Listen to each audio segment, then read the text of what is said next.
Bem, que a paz e a graça de nosso Senhor Jesus seja com todos. Nós estamos estudando essa semana o plano da redenção, não é isso? E o que é o plano da redenção?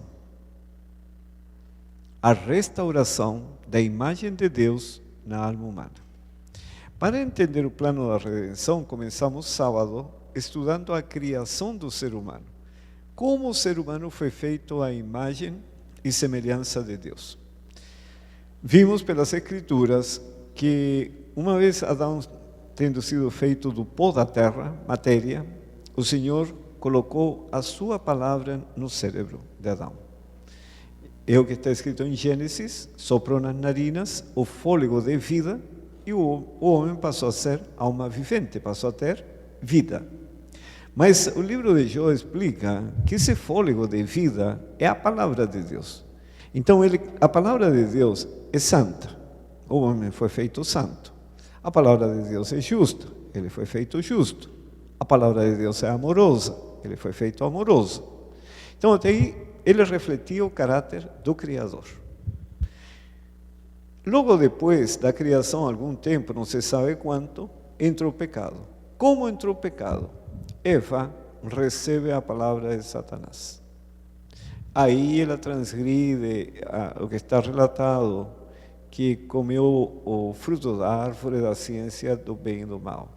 Mas o que aconteceu antes de ela tomar esse fruto e comer, foi de que aceitou a palavra de Satanás, e essa palavra entrou na sua mente e corrompeu a mente. Se misturou com a palavra de Deus. E aí surgem imediatamente consequências. Eles passaram a ter cobiça um do outro, que não existia. Passaram a ter vergonha, necessidade de se cobrir, se esconder de Deus e fugir de Deus. E o pior de tudo, assimilaram um espírito acusador. E daí para frente a Escritura diz que o homem, os que nascem, os filhos de Adão, nascem agora à imagem e semelhança do Pai, não mais à imagem e semelhança de Deus.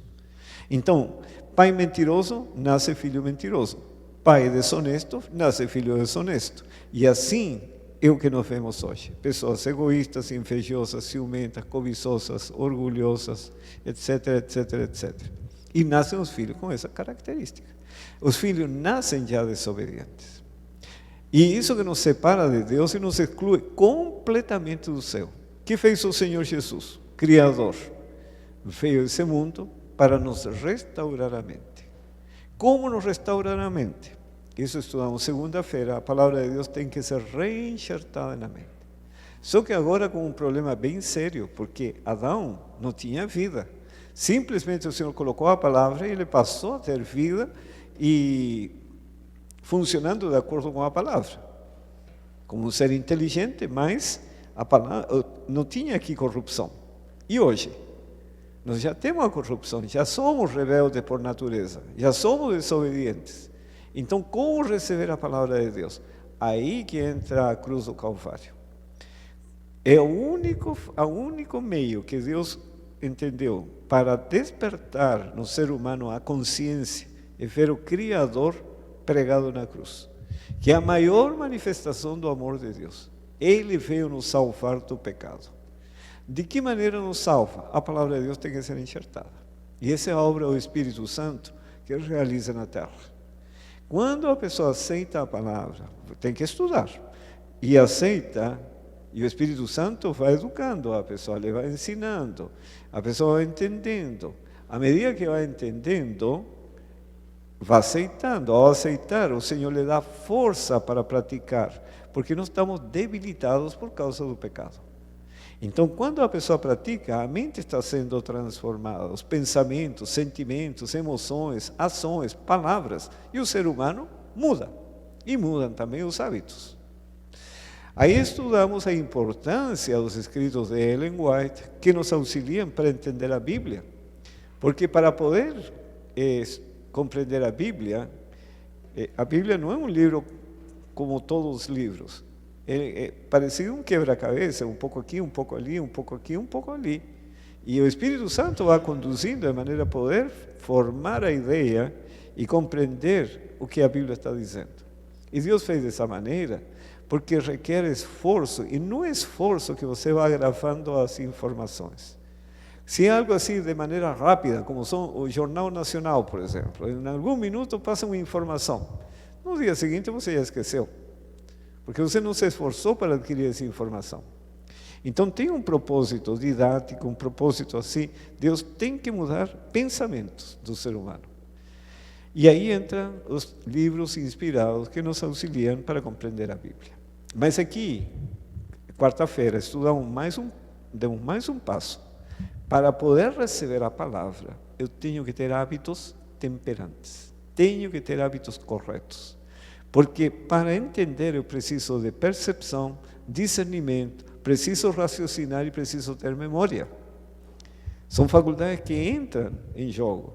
Então, por isso que o Senhor nos dá toda uma orientação de uma reforma de estilo de vida para poder ter um cérebro em condições do Espírito Santo transformar a mente. E isso estudamos quando? Quarta-feira. Na quinta-feira, estudamos mais um fator. Quando Adão foi criado, ele vivia com um ambiente, todo era perfeito. E a mente dele tem sensibilidades, eram despertadas para ver o amor de Deus, a misericórdia de Deus, a beleza de Deus nas coisas criadas. E isso despertava um espírito de louvor e gratidão. Só que nós estamos rodeados com um ambiente contaminado pelo pecado. Se vê muitas coisas boas, mas muitíssimas coisas más. E as sensibilidades da mente continuam as mesmas. Só que agora nós estamos sujeitos a receber o bom e o mal. E a pessoa é transformada pela contemplação. E isso que nós estudamos ontem, os conselhos do Senhor, que devemos fechar os olhos para não ver o mal e tapar os ouvidos para não ouvir falar de sangue ou de homicídios. Em outras palavras, eu tenho que fechar as vias de acesso à alma, aquilo que é mal. Por quê? Porque isso vai contaminando a mente. Então, até aí estudamos ontem. Tudo isso tem um propósito, restaurar a imagem de Deus na alma humana. O que estaria faltando que nós vamos estudar agora? Tem mais um elemento importante. Quando você faz um curso, qualquer, medicina, ou estuda odontologia, ou estuda qualquer coisa, o curso tem parte teórica e parte prática. Correto? Se tivesse só teoria, um dentista, ele faz curso de odontologia, e tem todas as aulas, desde anatomia, fisiologia, depois as aulas que explicam toda a parte prática, mas teoricamente, sem nunca ter a experiência de nem sequer fazer uma obturação. Esse dentista estaria capacitado para exercer a profissão? E não teria ninguém que confiasse em que ele ia agir de maneira correta. Muito menos um cirurgião. O cirurgião nunca entrou no centro cirúrgico, ele recebeu toda a teoria, viu tudo. Vocês viram um vídeo aqui de uma cirurgia. Ele assistiu tudo, mas nunca ele fez. Estaria preparado para exercer? Não. Da mesma maneira conosco. Nós podemos ter toda a teoria da Bíblia, mas o que diz o apóstolo Paulo, que a fé sem obras, Tiago, aliás, que a fé sem obras é morta. Eu posso ter toda a fé de que o que está aqui é correto, mas se não tiver as obras, é morta. Então, neste processo da restauração, entra mais um componente, que é o trabalho. É necessário trabalhar seguindo o exemplo de Cristo para levar salvação aos demais. Por quê? Porque nós temos características devido ao pecado que são comuns: o egoísmo e a condescendência própria. Como o Senhor nos cura do egoísmo e da condescendência própria? Eu preciso trabalhar pelos demais. Por isso que a religião não é uma religião de uma prática de exercício religioso. Vamos orar, se fecham os olhos. Ou em outro momento, vamos nos ajoelhar, vamos cantar, vamos estudar a lição da escola sabatina, vamos fazer ano bíblico. Isso não nos transforma. Isso apenas nos mostra o caminho a ser seguido, sabe? Mas eu preciso ter uma experiência prática para poder experimentar o que é ser misericordioso, o que é ser compassivo, o que é ser paciente, bondoso, e etc, etc. Isso aí somente no trabalho. Porque na medida que você vai trabalhando com as pessoas, eu tinha um aluno na universidade que era muito interessante, ele tinha espírito missionário, sabe? E gostava de dar estudos bíblicos. E eu ensinei o evangelho para ele. Se batizou na igreja e começou a dar estudos bíblicos. Quando a pessoa não entendia, e ele gostava de ensinar o livro do Apocalipse, quando não entendia me falava: professor, como eu gostaria que a Bíblia fosse de pau, porque eu daria um pau na cabeça da pessoa. Esse era o espírito dele. Então, quer dizer, ele entendia, ele era capaz de ensinar as profecias, mas ele não tinha o Espírito de Cristo para ensinar as profecias. Então, como se realiza essa mudança? Aí que o Senhor nos leva à prática. Para você se compadecer de um enfermo, porque ir a visitar um enfermo uma vez, você vai, mas ir a visitar um enfermo todos os dias, até a vinda do Senhor Jesus, você tem que ter o Espírito de Cristo. Ou não? Claro. Então, essa é a questão. Quem explica muito bem é o livro de Mateus. Vamos começar. O livro de Mateus tem uma característica bem interessante. É o livro mais didático que tem na Bíblia. O livro de Mateus está fundamentado em dois grandes sermões. O Sermão do Monte, capítulos 5, 6 e 7 do livro, e o sermão profético, que são os capítulos 24 e 25. O que ensina o Sermão do Monte? Ensina tudo o que nós precisamos aprender aqui na Terra, que nos capacita, nos habilita para entrar no céu. E o que ensina no Sermão profético? Retoma todos os conceitos do Sermão do Monte, só que agora focaliza a preparação para o encontro com Cristo, na sua segunda vinda. Certo? E qual o recheio do livro de Mateus? Entre esses dois grandes sermões, você vai encontrar muitas curas e muitas parábolas. E nas parábolas, reforça, amplia, aprofunda os mesmos conceitos que estão no Sermão do Monte. E quando termina o sermão profético, veja no finalzinho do livro de Mateus, capítulo 24 e 25, né? No capítulo 24, ainda, durante o sermão profético, antes de concluir, no versículo 32, nos versículos anteriores, está falando da segunda vinda do Senhor Jesus Cristo. Vamos ler do versículo 29 em diante. Logo em seguida da tribulação daqueles dias, o sol escurecerá, a lua não dará a sua claridade, as estrelas cairão do firmamento.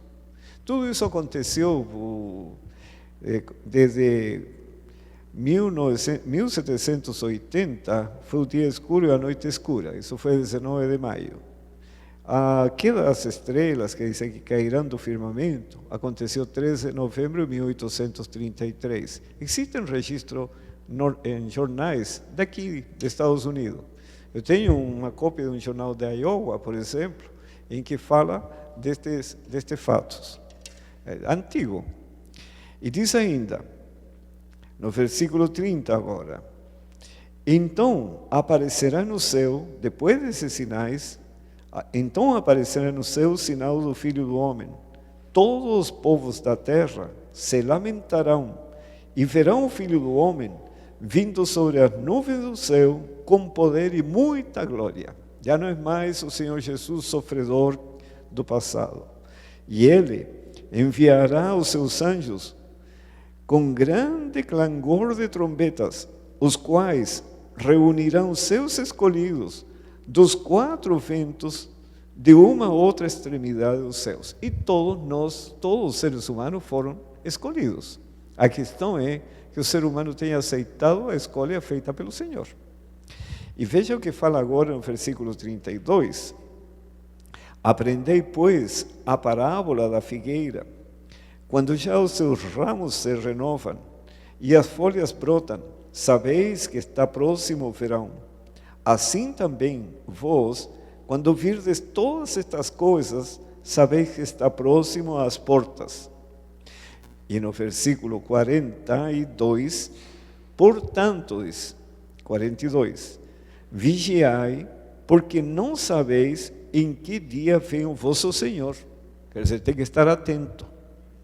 Mas, considerai isto: se o pai de família soubesse a que hora viria o ladrão, vigiaria e não deixaria que fosse arrombada a sua casa. Por isso, verso 44, ficai também vós apercebidos, porque a hora em que não cuidais, o Filho do Homem virá. Então, qual a orientação do Senhor? Devemos vigiar. O que significa isso em termos práticos? Como vigiar? O Senhor Jesus é sempre muito objetivo. Como aqui ele diz, temos que vigiar, logo a seguir, ele conta 4 parábolas, ensinando como vigiar. E a primeira parábola é a parábola do bom servo e do mau servo. É justamente entrar no serviço. Para vigiar, quer dizer, para estar atento ao dia da vinda do Senhor, eu devo entrar no serviço. Começa no versículo 45 e essa parábola termina no 51. Fala de entrar no serviço. A segunda parábola é a das virgens, a parábola das 10 virgens, 5 prudentes, 5 nécias. E o que ensina essa parábola? Que nós devemos nos encher da palavra de Deus, encher-nos do Espírito Santo. Correto? Essa parábola começa no versículo 1, capítulo 25, e termina no 12. E no versículo 13, ele diz, vigiai, pois, porque não sabeis o dia nem a hora. Quer dizer, ele está ensinando a vigiar. Como vigiar? Entre no serviço, encha-se a palavra de Deus, e agora conta a terceira parábola, a parábola dos talentos, verso 14 ao verso 30. E o que ensina aí? Para vigiar devemos consagrar nossos talentos a Deus, o que nós somos, o que nós temos, ao serviço de Deus. Tentar salvar o máximo de pessoas possíveis, porque principalmente agora que a vinda do Senhor está próxima. Bom, em seguida conta a quarta parábola, o grande julgamento, do verso 31 até o final, verso 46. E o que ensina ali? A realizar as obras de misericórdia que o Senhor Jesus realizava. Dar pão ao faminto, dar de beber o que tem sede, vestir o nu, visitar o que está preso, sabe? Confortar o que precisa de conforto e assim por diante. É a obra de misericórdia. Então, nessas 4 parábolas, está ensinando como aguardar o Senhor Jesus Cristo. Perceberam? Em seguida, que termina aí com essa quarta parábola, o Senhor já se dirige para a cruz.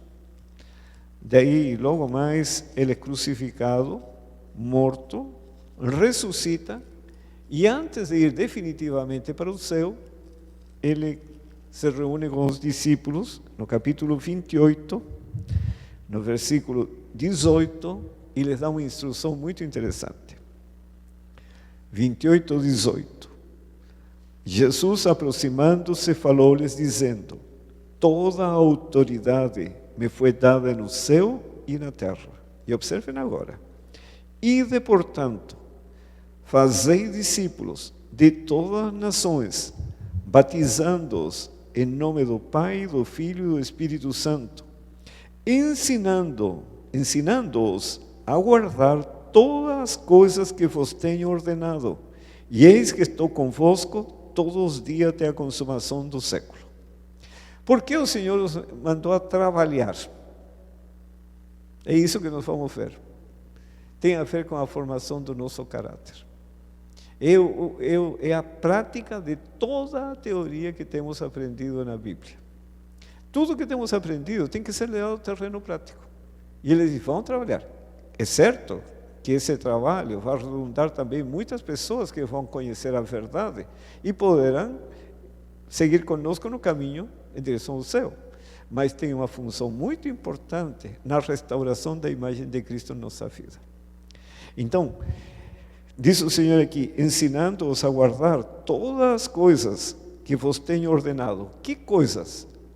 Tudo o que ele ensinou no Sermão do Monte, que ampliou, aprofundou nas parábolas, e finalmente, quando retomou esses conceitos no sermão profético, agora focalizando a preparação para o encontro com o Senhor Jesus. Então, ensinando a guardar todas as coisas que vos tenho ensinado. Vamos ao início. O que o Senhor ensinou? O primeiro capítulo de Mateus é uma introdução. Ali tem a genealogia do Senhor, o nascimento do Senhor. No capítulo 2 tem a visita dos magos, a fuga para o Egito, a matança dos inocentes, a volta do Egito. E no capítulo 3 começa com a pregação de João Batista. João dá testemunho de Cristo e no versículo 13 começa o batismo do Senhor Jesus, onde dá início a toda a caminhada. E é aqui que nós temos que prestar atenção. Porque ele agora nos vai ensinar como devemos caminhar até o dia da vinda do Senhor Jesus. E observem, versículo 13. Por esse tempo, dirigiu-se Jesus a Galileia para o Jordão, a fim de que João o batizasse. No versículo 16, batizado Jesus, saiu logo da água. E eis que se lhe abriram os céus, e viu o Espírito de Deus descendo como pomba vindo sobre ele. E eis uma voz dos céus que dizia: Este é meu Filho amado, em quem me comprazo. Capítulo 4, verso 1. A seguir, logo após o batismo, foi Jesus levado pelo Espírito ao deserto para ser tentado pelo diabo. Versículo 17. Daí por diante, passou Jesus a pregar e a dizer: arrependei-vos, porque está próximo o reino dos céus. Como o Senhor Jesus pregava? E aqui ele nos vai ensinar. Lembrem-se que no finalzinho ele diz: ide e fazei discípulos, ensinando-os a guardar todas as coisas que vos tenho ordenado. Aqui começa o livro, ele dando o exemplo do que precisam fazer. Um pouquinho na frente, agora ele coloca os discípulos a fazer o trabalho que eles viram nele. E aí continuam os discípulos para frente. Observe o que diz, como ele pregava o Evangelho. Verso 23. E aqui começam as lições para nós.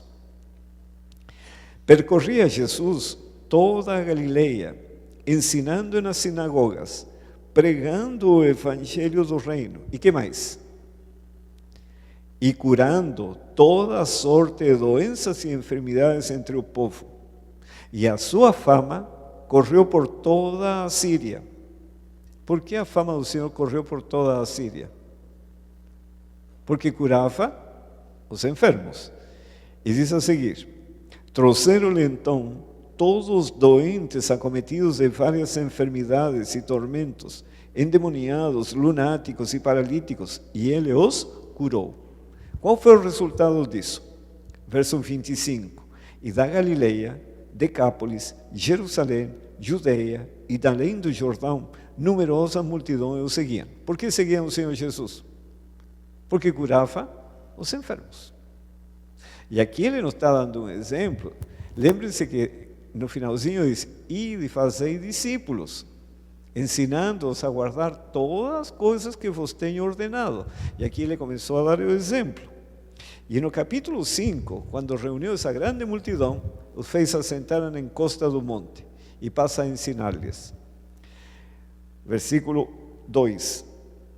E ele passou a ensiná-los dizendo, aqui o que eles precisavam aprender: bem-aventurados humildes de espírito, porque deles é o reino dos céus. Aprender humildade. Segundo, bem-aventurados que choram, porque serão consolados. Aqueles que choram por causa do pecado serão consolados. Versículo 5. Bem-aventurados mansos, porque herdarão a terra. necesitavam aprender mansidão. Verso 6, bem-aventurados que têm fome e sede de justiça, porque serão fartos. Justiça significa obediência. Os que têm sede e fome de ser obedientes a toda a palavra de Deus, porque sabem que na obediência se experimentam as bênçãos de Deus. Quando nós obedecemos a tudo que já estudamos essa semana, no que se refere às leis da saúde, qual é o resultado? Tristeza ou felicidade? Felicidade, porque a pessoa não tem doença. Agora, se eu transgrido essas leis da saúde, eu vou ficar doente. E o Senhor diz, quando a pessoa experimenta, é bom obedecer ao Senhor, porque me estou colocando na linha de acordo com o projeto divino. Eu vou desfrutando dos benefícios da obediência. E aqui diz, bem-aventurados os que têm fome e sede dessa obediência, porque serão fartos. Verso 7, bem-aventurados misericordiosos, porque alcançarão misericórdia. Quer dizer, devemos aprender a ser misericordiosos. Bem-aventurados limpos de coração, porque verão a Deus. Quando a pessoa entende que o coração é impuro, como diz o Salmo 19, sabe? O coração é impuro, mas ele encontra em Cristo a purificação, é uma pessoa muito feliz. Porque é bom ter maus pensamentos ou bons pensamentos? O que é melhor? Bons pensamentos. Quando a pessoa é invejosa sai de casa e o vizinho está saindo um carro de 0 quilômetros, dos mais bonitos, e a pessoa é invejosa faz um nó no estômago, sabe?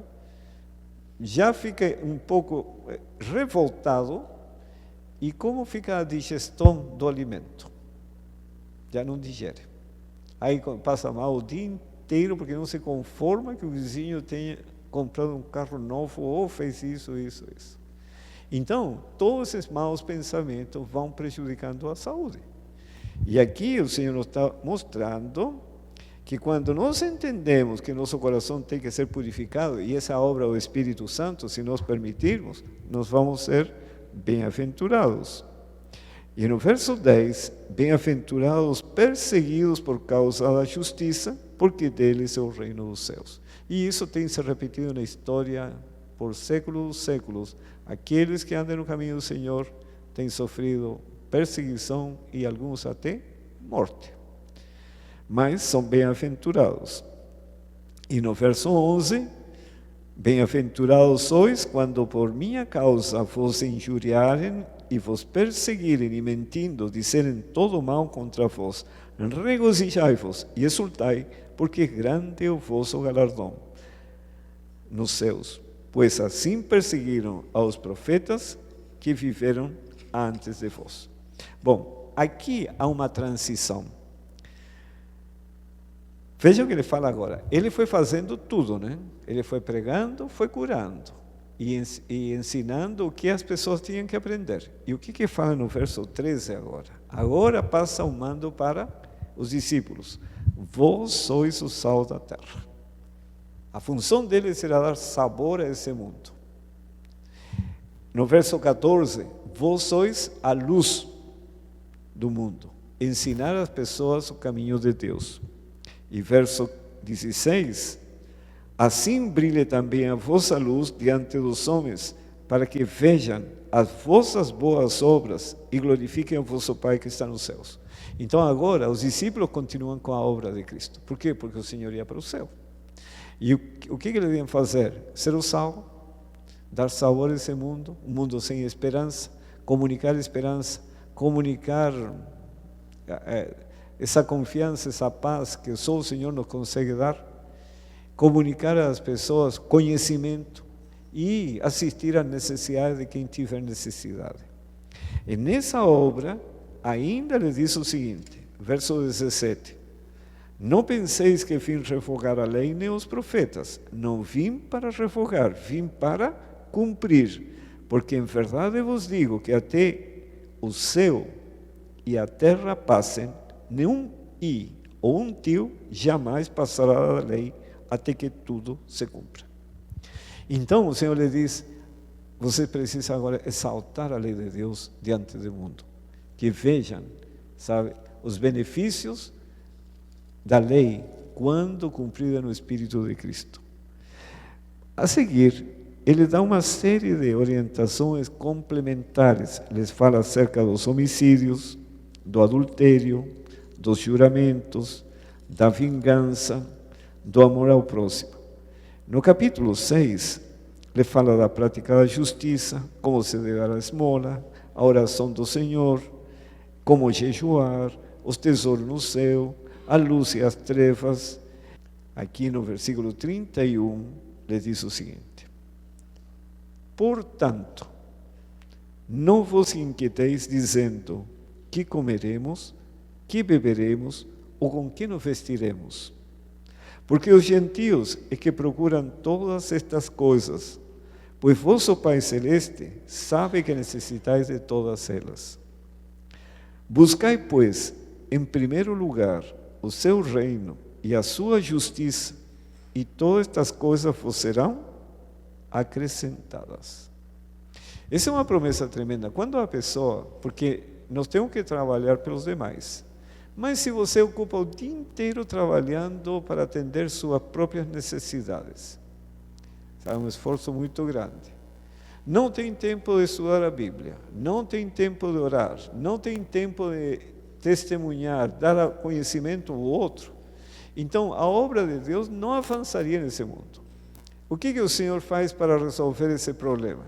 O que o mundo procura e precisa? Moradia, alimentação, educação. O Senhor diz: se você coloca em primeiro lugar o meu reino e a justiça do Senhor, Ele nos daria essas coisas. O que significa colocar o reino em primeiro lugar? As coisas de Deus em primeiro lugar. É colocar em primeiro lugar o interesse de Deus aqui na terra. Qual é? Salvar o ser humano da destruição. Quando nós colocamos em primeiro lugar isso, sabe, levar o conhecimento salvador de Cristo às pessoas, então o Senhor nos abençoa com as coisas necessárias para este mundo. De que maneira? Oportunidades de trabalho, às vezes de tempo disponível para fazer a obra de Deus, e assim nos vai conduzindo de uma maneira até muito mais tranquila que todo mundo que luta pela sobrevivência. E observe o que fala depois. Depois de ter essa grande promessa, no capítulo 7, nos faz uma advertência. No verso 13: entrai pela porta estreita, larga a porta e espaçoso o caminho que conduz para a perdição, e são muitos os que entram por ela, porque estreita é a porta e apertado o caminho que conduz para a vida, e são poucos os que acertam com ela. A porta de entrada do céu é larga ou estreita? Estreita. Mas não significa que isso impeça a passagem para entrarmos no céu. Sabe quem exemplifica muito bem esse conceito? Foi uma visão que teve a senhora White, que está escrita em Primeiros Escritos. Ela vê o povo de Deus a caminho. E ele vê uma estrada larga, só que de um lado tinha uma montanha, um paredão, e do outro lado um precipício, mas a estrada era larga. E o povo ia com carruagem, puxada por animais, carregando mantimentos, bagagem, tudo o que era necessário. Só que a estrada no caminho foi estreitando, e chegou uma hora que a carruagem não podia continuar. E eles tiveram que deixar a carruagem para trás, pegar parte dos mantimentos e bagagem, colocar nos animais e continuar. Só que mais para frente o caminho era mais estreito ainda, e foi necessário deixar os animais e pegaram parte da bagagem, parte dos mantimentos, colocaram nos ombros e continuaram o caminho. Só que até aí, vários grupos já ficaram para trás, que acharam que era muito sacrifício ir sem a carruagem ou sem os animais. E já ficaram para trás. Mas muitos continuaram. Lá na frente era tão estreito o caminho que era perigoso cair no precipício carregando essa bagagem. E tiveram que deixá-la para trás. Bom, um pouco mais para frente, já estava sendo tão estreito que era perigoso continuar com sapatos. que poderiam escorregar. E eles tiveram que tirar os sapatos e continuar só com as meias. E muitos acharam que era já um sacrifício extremo ter que abandonar até os sapatos. E mais para frente já foi mais estreito, que até as meias ofereciam risco de escorregar e cair. E tiveram que tirar as meias e ir descalço. E alguns ficaram para trás. Só que a essa altura, eles perceberam que no paredão da montanha estava manchado com sangue, como se alguém tivesse ido na frente. E esse alguém sabemos que foi o Senhor Jesus Cristo. Bom, já era muito perigoso e eles iam se encostando na montanha para não cair, e veem que descem umas cordas que descem do céu. Mas eles dizem, onde estão seguras essas cordas? E todos temiam se segurar nas cordas. Mas aí aparece na visão Tiago White, e ele diz, não, essas cordas estão seguras nas mãos de Deus. E ele se segura a corda, e os outros seguem o exemplo, e mais um pouco termina esse caminho e tem um precipício na frente, e aí um campo verdejante, que era o destino final. E agora, a confiança tinha que ser completa no poder de Deus, porque as cordas, era a única forma de passar esse precipício, era se segurar a corda e pular. E Tiago White diz, não, essa corda está nas mãos do Senhor. Bom, e passaram e todos foram chegando lá, o destino final que é o céu. O que nos ensina isso? Irmãos, pelas profecias, é bem claro que nós estamos na iminência da vinda do Senhor Jesus Cristo, sabe? A vinda do Senhor é uma realidade. E uma realidade para um tempo assim bem curto pela frente. Agora nós temos que ter uma fé completa no Senhor. E vamos ter que segurar-nos as cordas que estão seguras nas mãos de Deus. Não tem outro caminho. Principalmente aqui nos Estados Unidos. Porque a profecia mostra que o cenário, o grande conflito, começa aqui e se estende pelo mundo inteiro. Agora, nós que estamos próximos de iniciar essa viagem, nós não vamos com carruagem, etc., mas vamos ter que preparar nossas malas. Com essas malas, nós não podemos ir para o céu. Vamos ter que deixar as malas aqui. O que vamos colocar dentro dessas malas para poder continuar por esse caminho estreito e poder pular esse precipício? O que vai ficar aqui dentro das malas? Com isso não podemos passar. Inveja, ciúmes, cobiça, orgulho, egoísmo, vaidade, intemperança, mundanismo. Isso tem que ficar na mala. E esse é o caminho estreito que fala aqui em Mateus.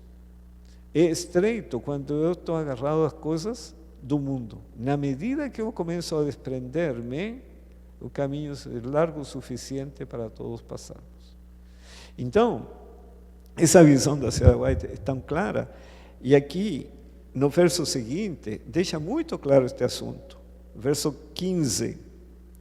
Acautelai-vos dos falsos profetas, que se vos apresentam disfarçados em ovelhas, mas por dentro são lobos roubadores. Pelos seus frutos os conhecereis. E no verso 20 diz, assim pois, pelos seus frutos os conhecereis. Por que o Senhor diz acautelai-vos dos falsos profetas? Porque não vai faltar alguém que diga, não, meu irmão, não é para se preocupar. O caminho não é tão estreito assim. Diz, cuidado, sabe? Pelos seus frutos os conhecereis.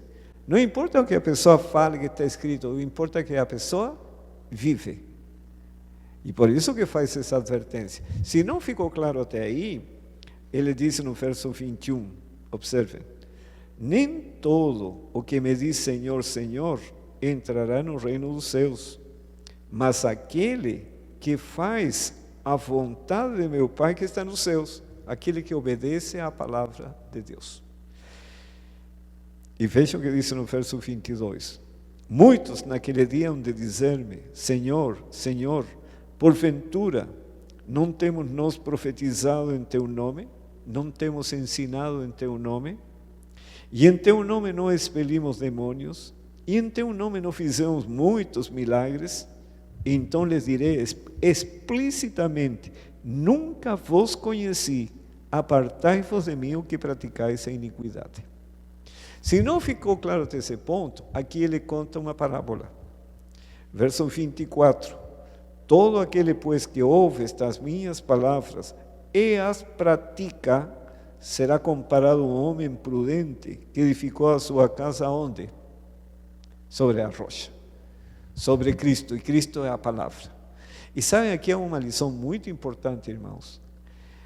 A casa tem que ser construída quando?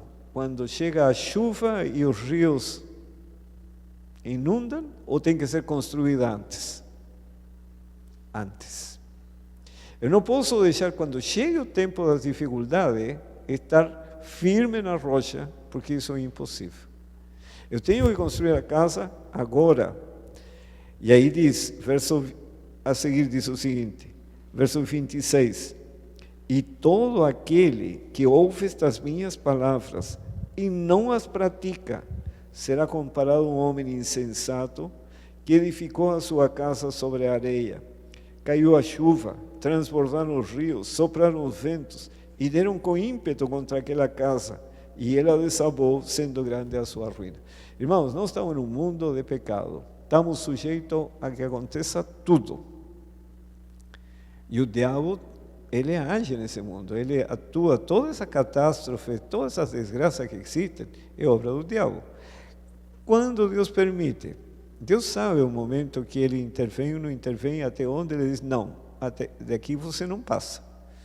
Mas muitas vezes, Deus permite até as catástrofes e sofrimento para salvar o ser humano. Porque tem pessoas que nunca se voltariam a Deus, porque não conseguem entender que estão enfermos e precisam ser curados. E eles vão para a perdição. E Cristo não veio para perder pessoas, veio para salvar. Então, quando acontecem coisas que são terríveis e traumáticas, são as oportunidades do ser humano, muitas vezes, de ser salvo do pecado e ser preparado para o céu. No Antigo Testamento está escrito assim, dei-lhes o vale de Acor, como porta de esperança. Acor, em hebraico, significa aflição. Dei-lhes o vale da aflição como porta de esperança. Porque na aflição a pessoa pode ser uma possibilidade entre mil, mas de voltar-se para o Senhor e o Senhor poder salvá-lo. Entenderam? Então, por isso que aqui o Senhor está dizendo, construa a casa quando? Antes que venha a chuva. E no verso 28, quando Jesus acabou de proferir estas palavras, estavam as multidões maravilhadas da sua doutrina, porque ele as ensinava como quem tem autoridade e não como os escribas. E a partir daí, vocês vão começar a ver que tem muitas curas, capítulo 8, 9, capítulo 10 aparece uma parábola, que é a parábola do semeador. No capítulo 10, capítulo 10 que está a parábola do semeador. E depois continuam, e no capítulo 11, ele faz uma promessa tremenda. Capítulo 11, versículo 28, ele diz assim, vinde a mim, todos que estáis cansados e sobrecarregados, e eu vos aliviarei. Tomai sobre vós o meu jugo, e aprendei de mim, porque sou manso e humilde de coração, e achareis descanso para a vossa alma. Porque o meu jugo é suave e o meu fardo é leve. O que precisamos fazer para ter descanso? Tomar o jugo do Senhor. Conhecem o jugo? Não conhecem o jugo? Não? Conhecem o jugo? Porque se não conhecem o jugo, não vão poder ter descanso. Porque como vão tomar o jugo se você não sabe o que é o jugo? Em São Paulo, o jugo chamam de canga, que é aquele instrumento de madeira que coloca no pescoço dos bois para arar a terra. O que está dizendo o Senhor? Tomai sobre vós o meu jugo. Entre no serviço comigo. Entrando no serviço, o que nós vamos aprender? Mansidão e humildade. E então teremos descanso. Sabem, antigamente, o lavrador, para arar a terra, nunca usava 2 bois novos, fortes. Por quê? Porque eram indisciplinados, rebeldes e desobedientes. Se eles ficassem com fome ou sede, abandonavam o trabalho, puxavam no arado do lavrador com tudo e iam a beber água e comer. E quem os trazia de volta? Ninguém. Então o lavrador, sabendo isso, ele colocava um boi velho, forte, treinado, obediente e disciplinado, junto com um boi novo, forte, que era indisciplinado, rebelde e desobediente. Mas, quando esse ficasse com fome e sede e quisesse ir embora para comer, ele já não conseguia mais puxar o outro boi consigo. E ele tinha que se submeter, ir e voltar, até que o lavrador os levasse a comer e a beber água. E o que ele ia aprender, tanto ir e voltar? A ser manso e humilde e teria descanso. E nessa história, quem é o boi velho, disciplinado, obediente? O Senhor Jesus Cristo. Quem é o boi novo, rebelde, indisciplinado e desobediente? Não precisamos pensar muito. Então, por isso o Senhor diz: tomai sobre vós o meu jugo. Nós precisamos entrar no serviço junto com o Senhor para que haja uma mudança na nossa mente. Bom, daqui para frente, tem mais curas, mais parábolas que vão aprofundando os conceitos, e no capítulo 16, no versículo 24, ele volta à questão do caminho estreito. Verso 24. Então disse Jesus a seus discípulos: se alguém quer vir após mim, a si mesmo se negue, tome a sua cruz e siga-me. Porquanto quem quiser salvar a sua vida, perdê-la-á, e quem perder a vida por minha causa, achá-la. Quem quiser ganhar a vida eterna, certamente vai perder a vida nesse mundo, porque não há tempo para conciliar as duas coisas. E quem ganhar a vida desse mundo vai acabar perdendo a vida eterna. E o que devemos fazer para seguir o Senhor Jesus? Temos que abnegar-nos, requer abnegação, e carregar a cruz. E o que significa carregar a cruz? O apóstolo Paulo falou muito disso.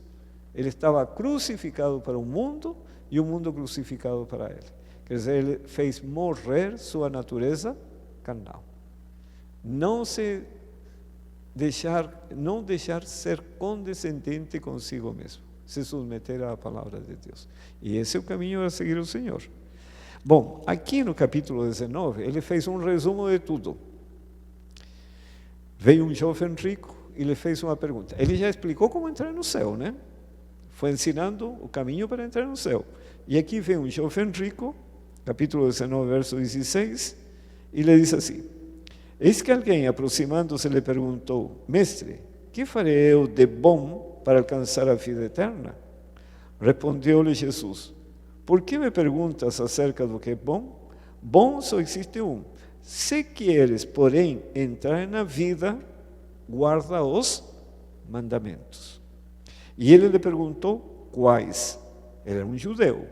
Respondeu-lhe Jesus: não matarás, não adulterarás, não furtarás, não darás falso testemunho, honra teu pai e a tua mãe, e amarás a teu próximo como a ti mesmo. É interessante que não falou que tinha que guardar o sábado, que tinha que ter somente a Deus como único Deus, falou só isso. Isso deve ter se espalhado pela comunidade. Bom, aí continuam mais algumas curas, e no capítulo 22, depois de ter tido uma discussão com os saduceus a respeito da ressurreição, vieram os fariseus e lhe dizem o seguinte, verso 34. Entretanto, os fariseus, sabendo que ele fizera calar os saduceus, reuniram-se em conselho, e um deles, intérprete da lei, experimentando-o, lhe perguntou. Por que ele fez esta pergunta? Porque já no capítulo 19 tinha dito: guarda os mandamentos relacionados com o ser humano, mas não falou os mandamentos relacionados com Deus. E le diz assim: Mestre, qual é o grande mandamento na lei?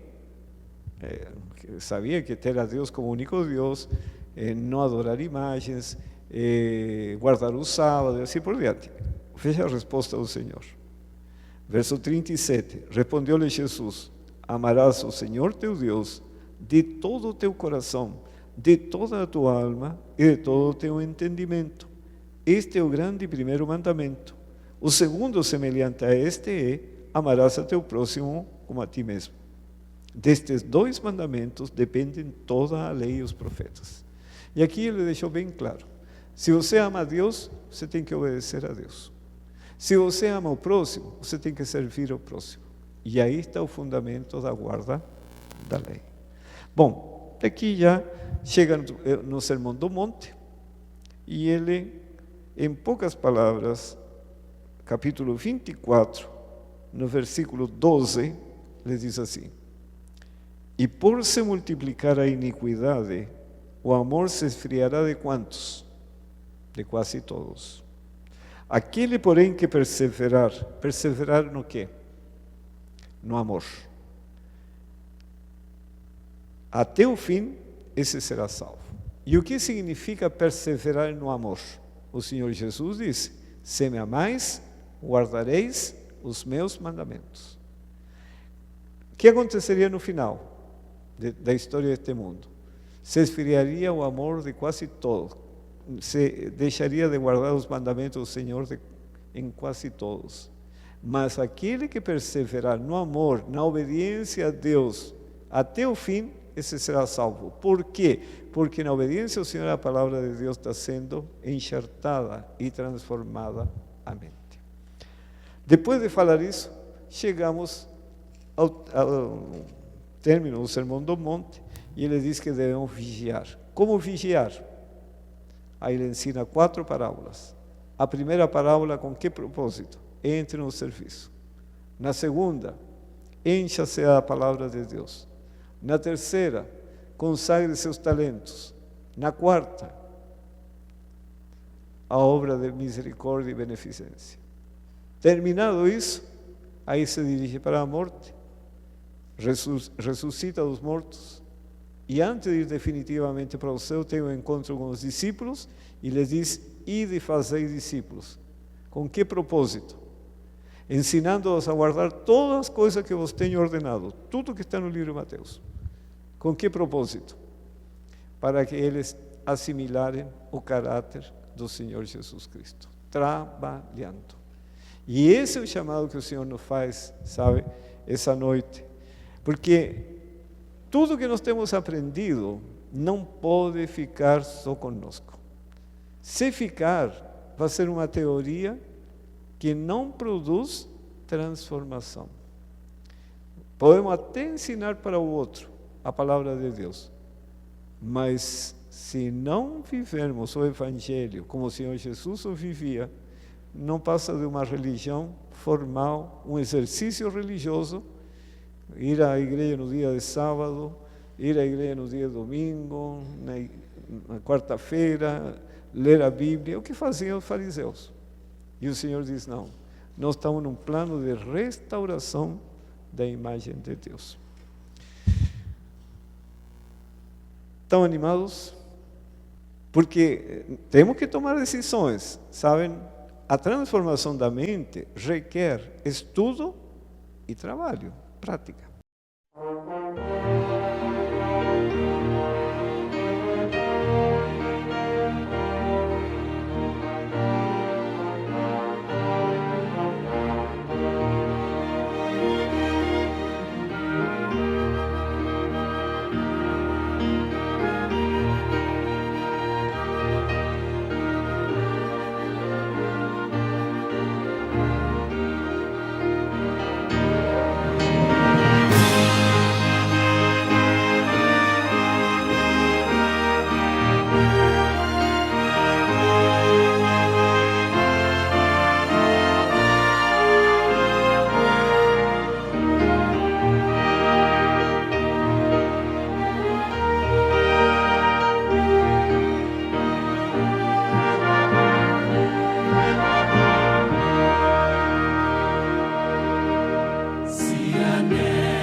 fé e poder e louvor a Jesus queres dar.